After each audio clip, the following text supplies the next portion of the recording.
everyone. Can you hear me all right? Seems okay.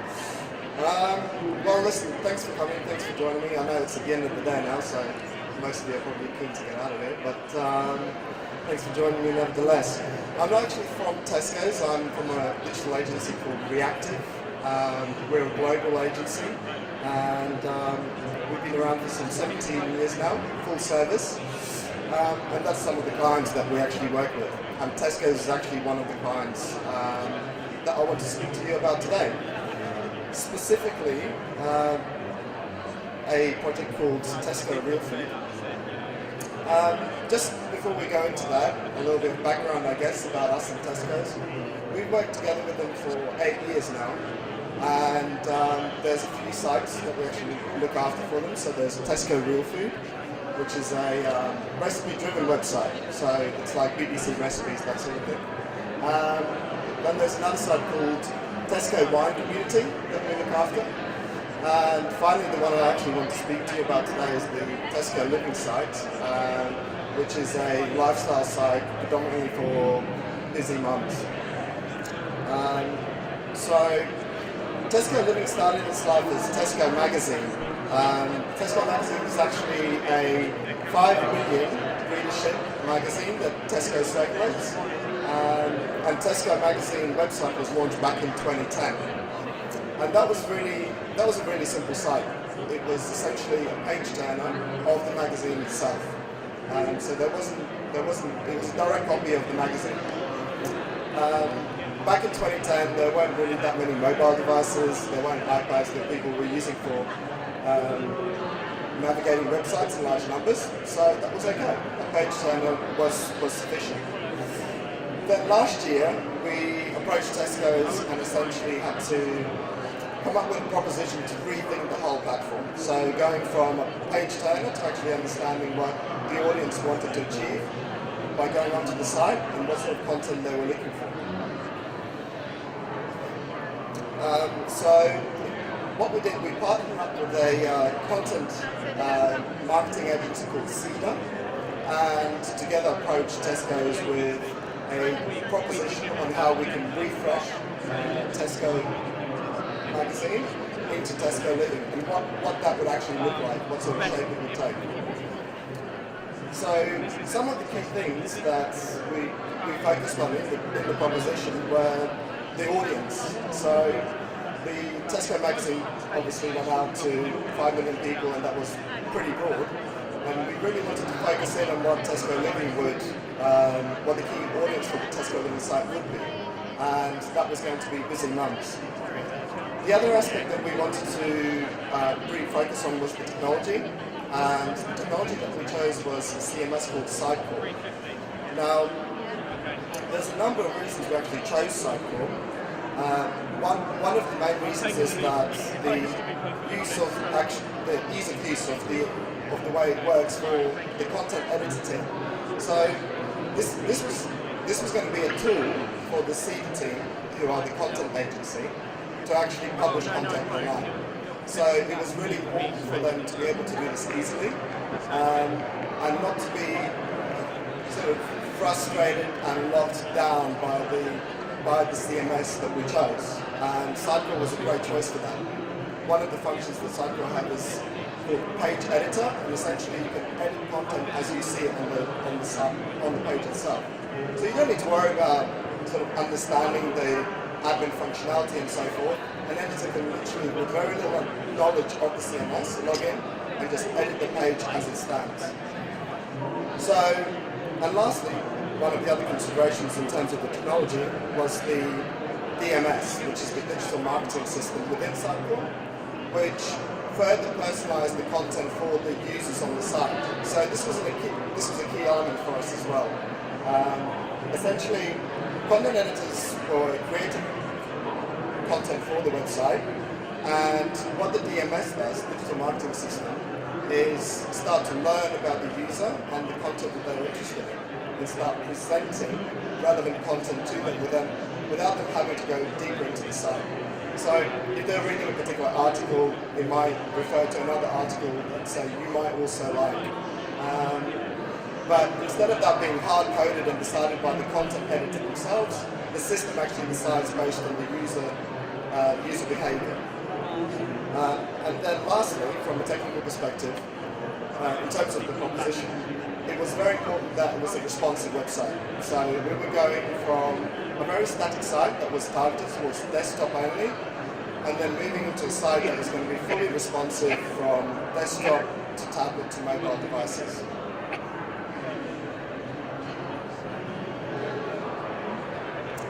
Okay, so that was the proposition.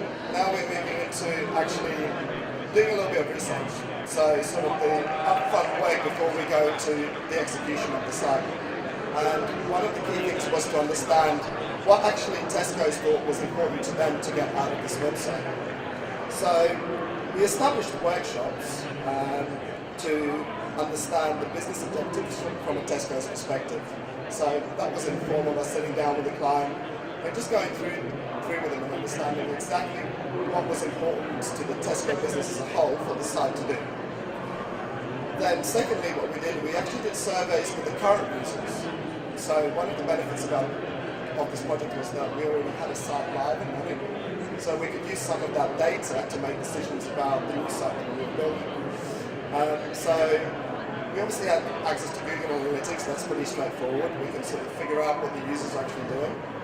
But also we put up surveys with some key questions around what content users felt was more important to them as they were using the site, and perhaps what content was missing. So once we had the data from the business perspective and the user perspective, which not always matched, believe it or not, actually what businesses thought were important didn't always match up with what users actually wanted. So once we actually merged the two together, we came up with the end result of what would then drive the user experience and then the design part of the project. So that's sort of the key thing of the whole process. It's not a design or a UX person who's deciding how the site's going to function just based on best principles. It's actually driven by concrete business objectives and actual user feedback as well. So now we've sort of done some of the understanding in terms of the shape of the project. Just worth mentioning, this project was done about 16 months ago. So obviously we decided to go down the route of responsive websites. So this is going to be a fully responsive site. And one of the things about building responsive sites is that there's a few challenges around that. And it's not just sort of around the build side of things, around the actual doing. There are challenges around actually getting to that stage. So the process of doing creating the wireframes, the designs, as an agency for us, we had to change that process. It wasn't the same as building sort of sites 3 years ago where they weren't responsive and they were just locked down to a particular desktop size. So one of the challenges was around client education as well. Whereas before we were able to build flat designs, flat wireframes, now we're building things that are fluid and moving. So when we're building a wireframe, it's actually a responsive wireframe, and it will show up on a mobile device differently to a desktop device. So we can't just send a link to a client, let them open it in their desktop, probably IE7 because it's a big corporate, and expect them to be able to feedback fully across all the platforms. So there was an education piece around, look guys, you actually need to work with us and provide feedback across all the different platforms and all the different devices and see how it's actually working at those early stages. So even before the site was, any HTML was built at all, we were already working with the client with that mindset of this is a responsive site. So that was one of the challenges during the initial stages. The other thing that obviously is, the other part of that is of course that because it's a responsive site, it's not pixel perfect, right? So we're moving away, that's a double-edged sword almost, because we're moving from a print publication where the client's very much used to everything being pixel perfect into a responsive site which is going to look absolutely different to depending on the platform and the device that you're using, right?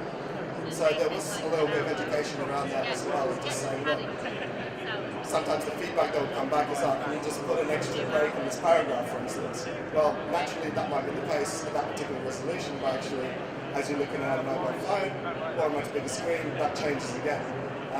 So there was an education piece around that as well, which is worth bearing that in mind if you are starting these conversations with clients in terms of responsive sites. It's something that you might have to go through as well. So that's from the client perspective. Internally, things had to change as well in terms of the responsive approach. So traditionally, it was really easy for design teams to produce just one size template that was locked down to say 960 pixels wide, and they didn't really have to worry about it changing. They could pretty much dictate it exactly how the site looked. With the responsive design, that's very different. The design team actually need to again think across those different platforms. So you can't just produce a design for desktop. The design team actually needs to produce designs for how the site will look on a tablet and how the design will look like on a mobile device as well. And then work together with the front-end developers or the developers themselves to dictate what gaps between them look like as well.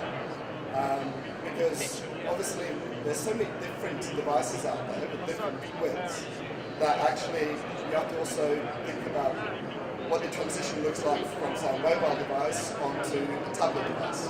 So you have to work together and define those as well. And it's not as simple as just sort of making a design.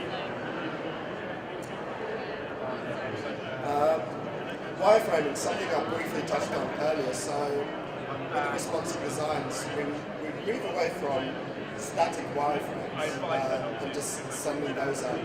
What we're actually using now are fully functional wireframes. What that means is that you have essentially a sketch. If you haven't worked with it before, it's a sketch of the site, and a functional wireframe is one where you can actually click and get an experience of the user journey through the site. Before anything's actually being built. So before you get to any coding or anything like that. And what this does is gives the client a really good idea of what the site's going to do and how it's going to look, because they're actually moving between the different pages and seeing the different functionalities on each page as well. Right, so this is slightly unusual in that most digital design agencies probably use Photoshop for their web work, and our creative team actually use Illustrator. And I just wanted to put the slide up just to sort of touch on a couple of points why that is. So what our creative team found is that using Illustrator enabled them to be able to use artboards, which are essentially ways of designing and being able to see your mobile, your desktop and your iPad at the same time, and also be able to have elements which are shared across the three, which means then you can change the element once and it will change across all three platforms, which is pretty cool. So it cuts down on the amount of work that you have to do when it comes to client feedback and internal feedback when those changes start coming through. Also, one of the big advantages obviously is it's all vector-based, so you're getting very high quality assets which you can then reuse on again, I'm going to touch on this really briefly because it's super techy, but essentially front-end developers like to use something called Edgecode, which is a software program for developing HTML code. It's open source, it's super light, and it's actually written in JavaScript, which is the front-end technology as well. So you're sort of using the technology to write the technology, which is slightly unusual. But again, the developers actually love it. It's super lightweight, super easy to work with comparing to the other tools that we used previously. Okay, so moving into the sort of the end product. So these are the transitions that the team would go through in terms of as we worked on the project. So on the left-hand side, you will see that you've got a stamp, which is essentially just a hand-drawn stamp. So the designers would sit in a team with the client and the developers, and everybody would just be sitting around bits of paper drawing it out and trying to come out with all the ideas in terms of what are the elements in the page that need to be there, and how it needs to work. The next one along is the functional wireframe. So this is where we've moved from a drawing, something that's just been sketched up, into an actual functional wireframe, and there'll be multiples of these pages linked together so that you can actually have a user journey from, say, the home page to the landing page and all the way into the article itself. And these wireframes will be responsive wireframes as well. So again, before we've done any coding, already I can grab that wireframe, and if I looked at the wireframe on my mobile device, I will get an idea of how the site looks on the mobile, versus if I open that wireframe in a desktop, I'll obviously see how it looks in the desktop environment as well. And then finally, obviously, that's on the far right, that's what the actual finished design looks like for that particular resolution, which is obviously desktop.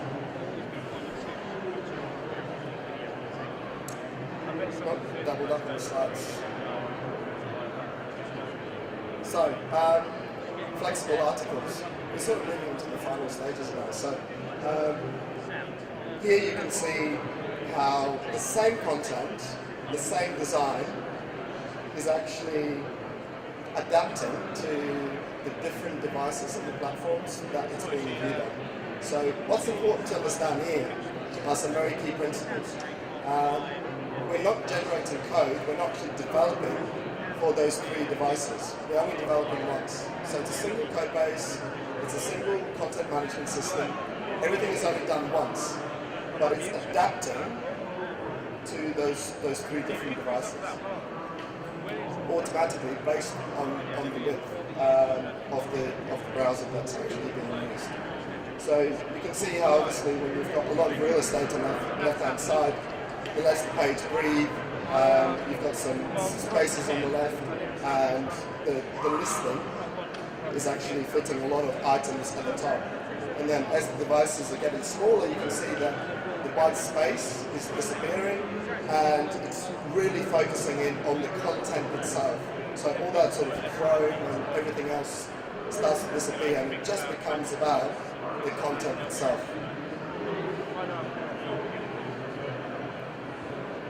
We see another example. Now, one of the important things about this site was, because it's basically getting a magazine into an online publishing environment, it was very important that we didn't over-design the site. So it was very important that actually the content came first and the design came second. So what you will see is that actually, I think it was one of the previous slides, sorry. So it was this slide here. So what you'll see is that you've got pages that essentially have got similar layout, looking very different, very unique, just because the content's different and unique. So what this is essentially saying is that the content editorial team, who are driving this up at the end of the day, I mean, our work is done now. It's all about the content and the editorial team keeping it fresh and keeping it alive. They are now creating this new fresh content and keeping the site up to date. So it's not the design here that's really standing out, it's the actual content itself. So that was a big aspect of the approach as well.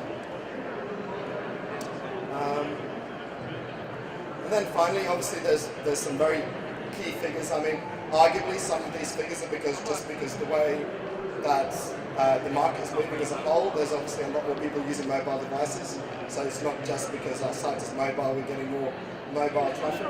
But I think one of the key things was actually in the thread bubble, which was the increased engagement times on page views. So what that means is we managed to create a website where people are actually hanging around a lot longer because they're engaging with the content, they're finding it relevant. And page views, again, they're finding the content relevant, so they're moving through the site a lot more as well. They're not just going into one page and then jumping back out again. That personalization is really driving them to sort of explore more content around the site. So they might have landed on something that they were interested in, and then they're being presented again with something that's relevant to them. And that's pretty much it. That concludes that project. Thank you very much for joining me, and I'll be around if you've got any questions. Thanks.